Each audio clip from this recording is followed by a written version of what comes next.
Good morning. Welcome to the channel.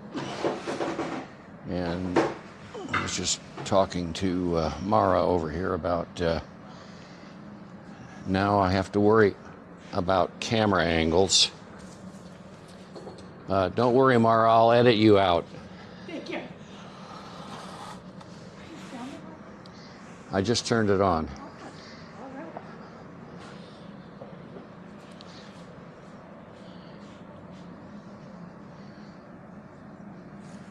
So, if we got camera angles to deal with, I need to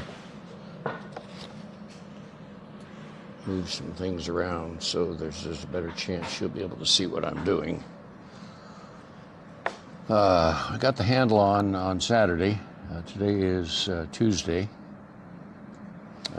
What is it? February 27th.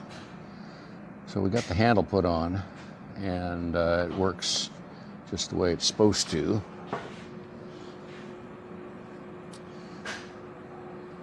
You can see here the galleries I put on so that when you go to pour the teapot, the lid doesn't just fall off.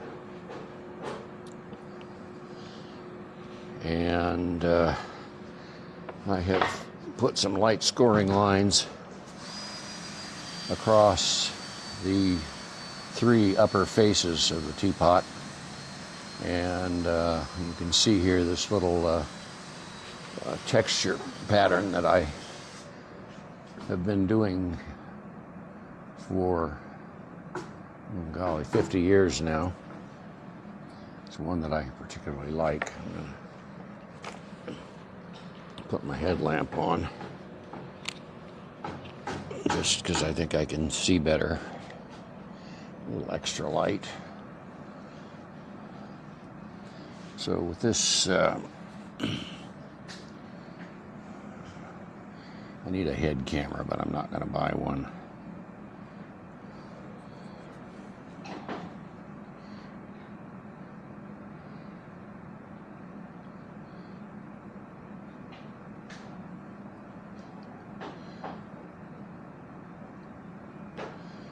And what this particular pattern does is rather interesting. It works particularly well with glazes because I will just glaze the just this surface inside of this little groove I dug.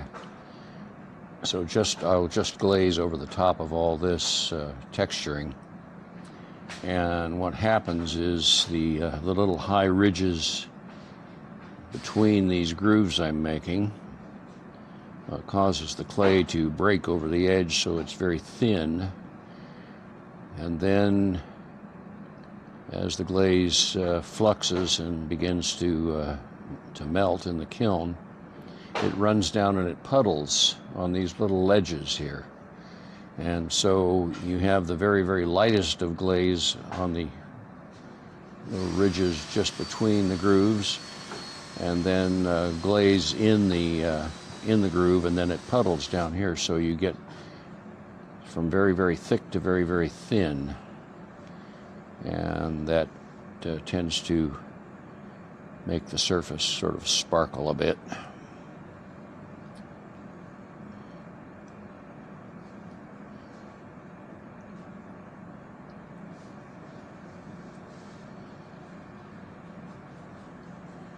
Clay that I'm using is Laguna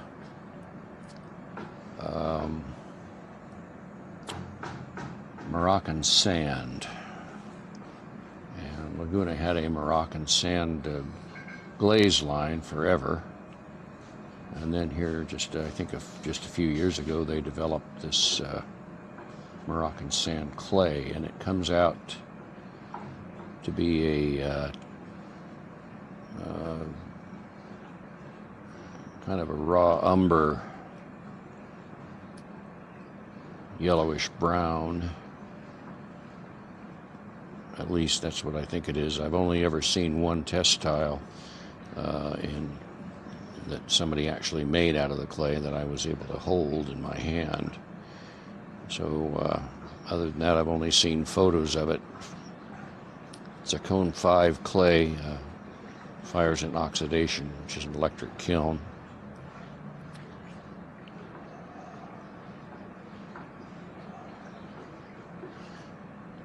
Then I forgot to start the timer when I started the camera.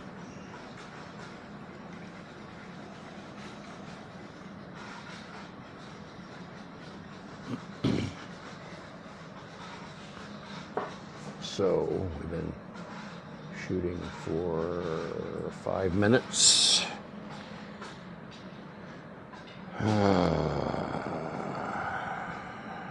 Timer. And we're going to give it 20 minutes.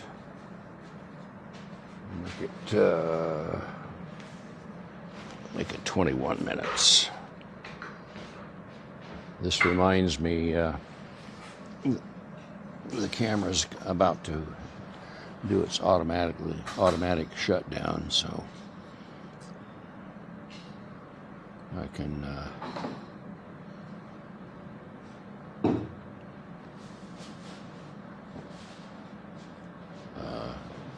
give you a little outro before it turns itself off.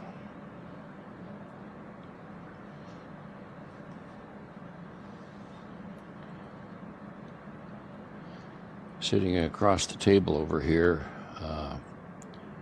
are all 4 of the pages for the Song of Wandering Angus. It's a book form piece that I'm doing. I have some videos early in this channel. When I started that, not a very complete set of videos, but there they are.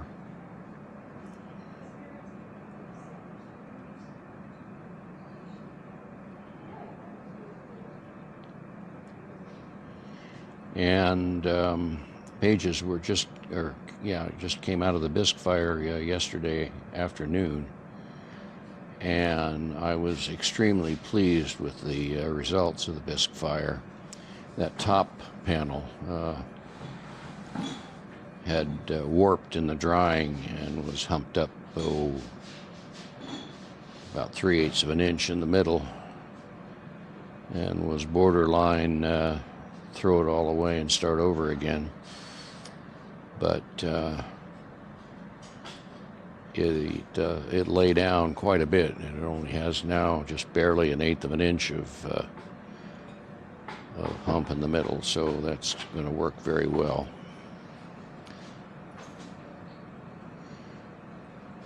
I will be putting some underglaze on the carved pages that have scenes describing a verse of the poem, and that'll get fired, and then I will come in and maybe do a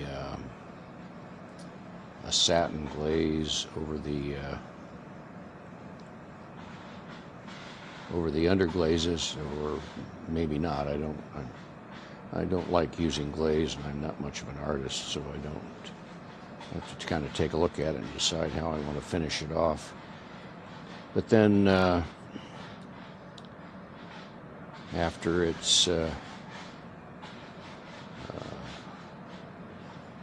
gone through its final glaze firing, whatever that may be, I will then come back and put gold and silver luster,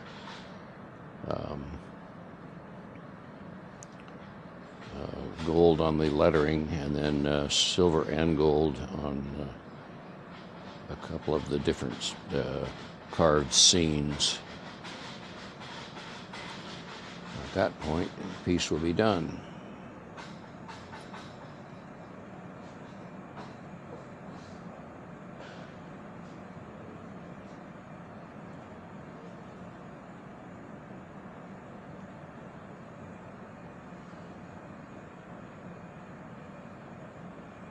This is rather tedious, but every one of these has to be done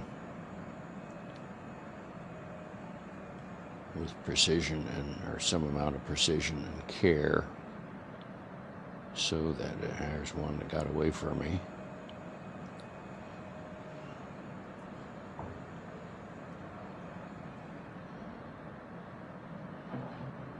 It's one problem I'm having with this channel is that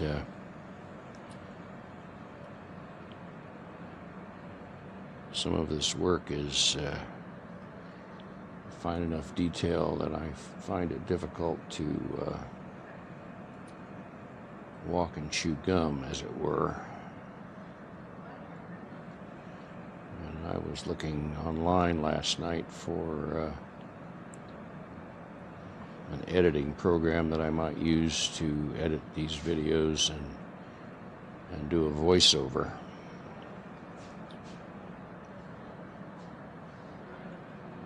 So far, I haven't found anything. One thing I thought I ran into last night that was, I thought, a little disturbing, and that was that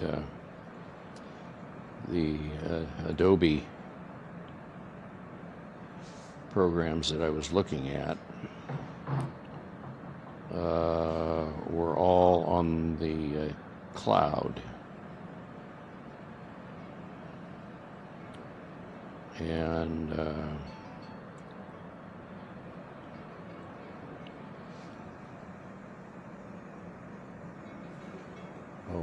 it's 10 o'clock and my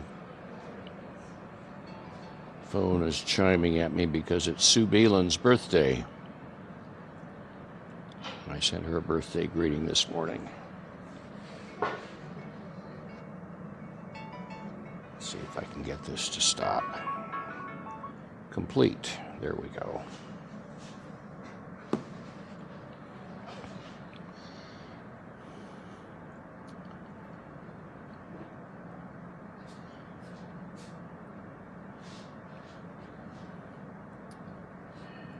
When I started typing out the email to Sue, started thinking back, and we've known each other for 36 years. She joined my backpacking group, Carrying a Good Thing Too Far, in 1988.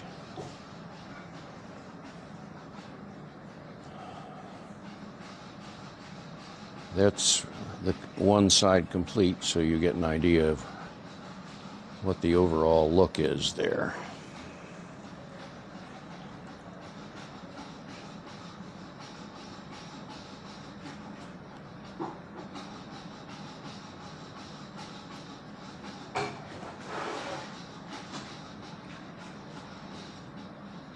I'm not sure what glaze I'm going to use on this.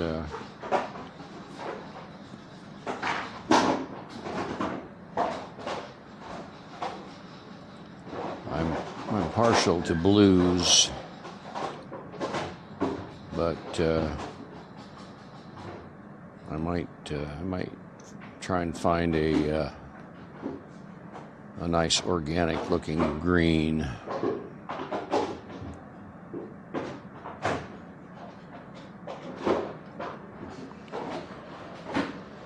Mara, what's the green that you used on those cups? It was called medium chum green.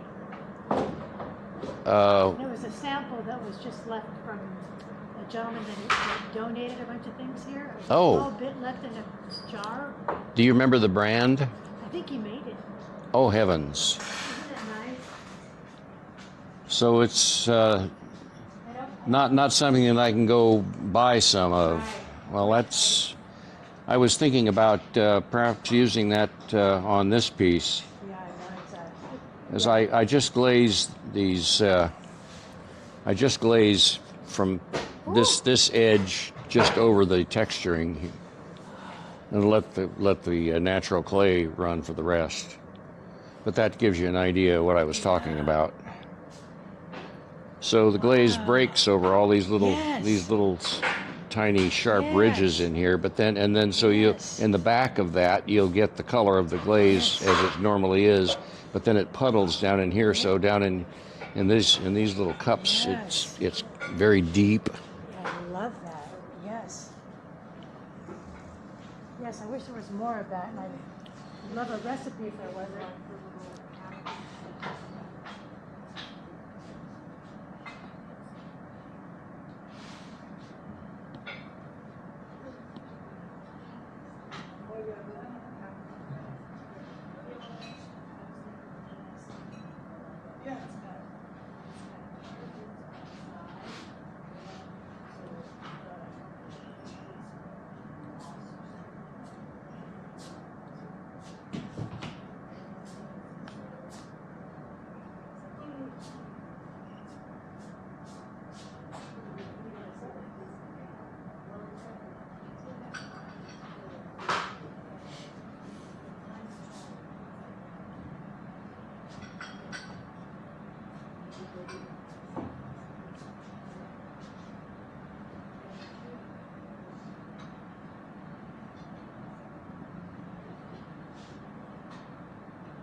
First time I ever used this particular technique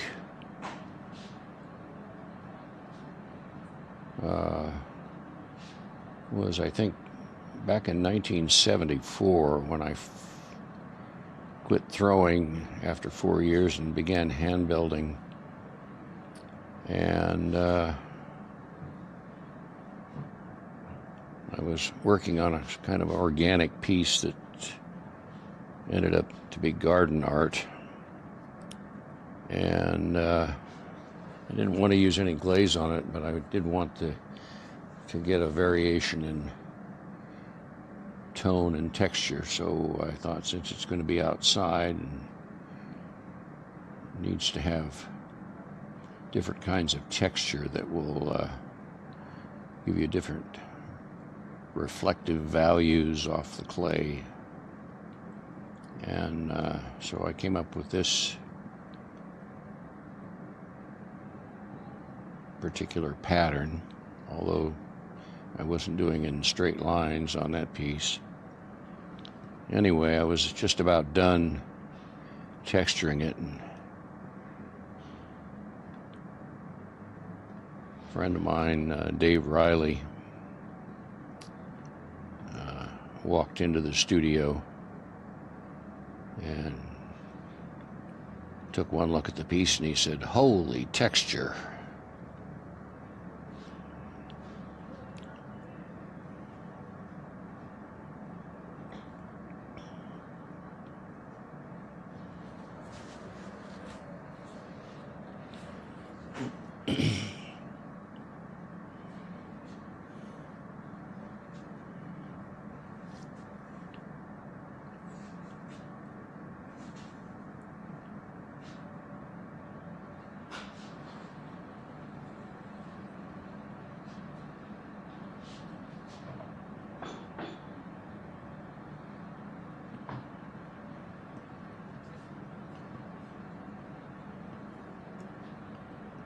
If this is your first time seeing this channel, I would like it very much and appreciate it if you would hit the subscribe button. And if you ring the bell, you'll get notifications of new videos that I post to the channel. And I always appreciate likes. Subscriptions and likes are monitored by the YouTube algorithm, and if you get lots of likes, your videos will pop up more often. Just in someone turns on the YouTube channel there on their computer screen, one of the little windows will be mine. So it gives me more exposure, and occasionally something like that really takes off. I've had several videos that have come out here recently that have gotten quite a few views. One of them was over 400. I think it was around 460 views, something like that, which was astounding for me.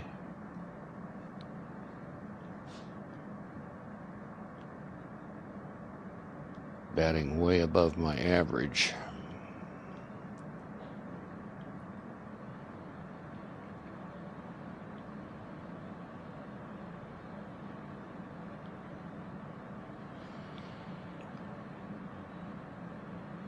I don't know what the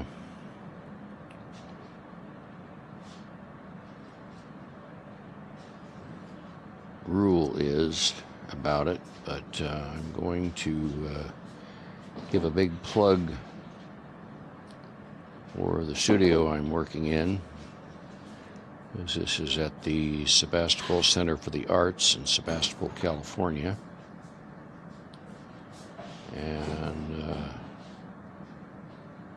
this organization has been around since the late 90s, so I'm going to say probably 25 years and maybe a little bit more. And it was started in the church of the basement rather of the local Methodist church. And right now we are in the Veterans Memorial Building, which the Center for the Arts took over about 2013. And the executive director at the time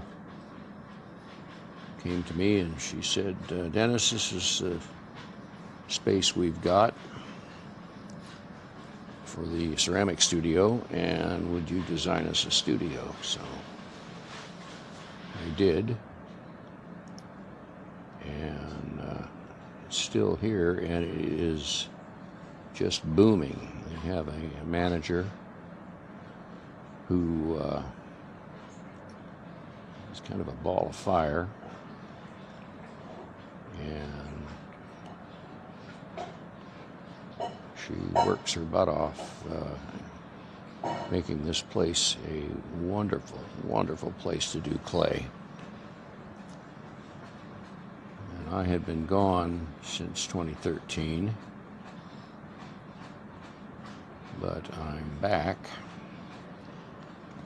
and enjoying the community here very, very much.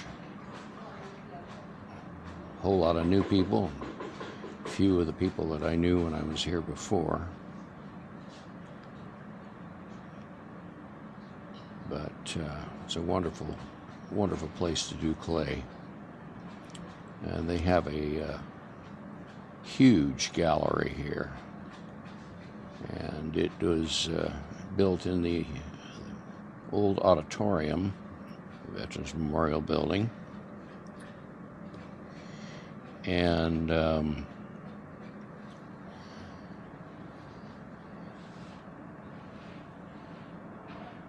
they wanted to leave it as an auditorium, so they had designed and built these enormous panels. They must be at least 8 feet high, maybe higher than that. And they're, I'm going to guess, about 12 or maybe 15 feet long, maybe even longer. And they're on wheels, so they can reconfigure the gallery into various forms depending on what's going on in the room at that time.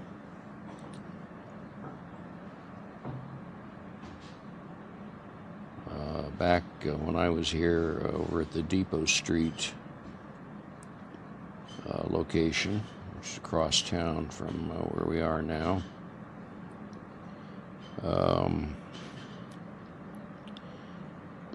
Their gallery had a room off to one side, just inside the entrance.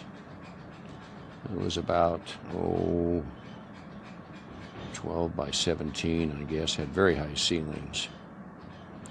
And that was a separate gallery, and the board of directors would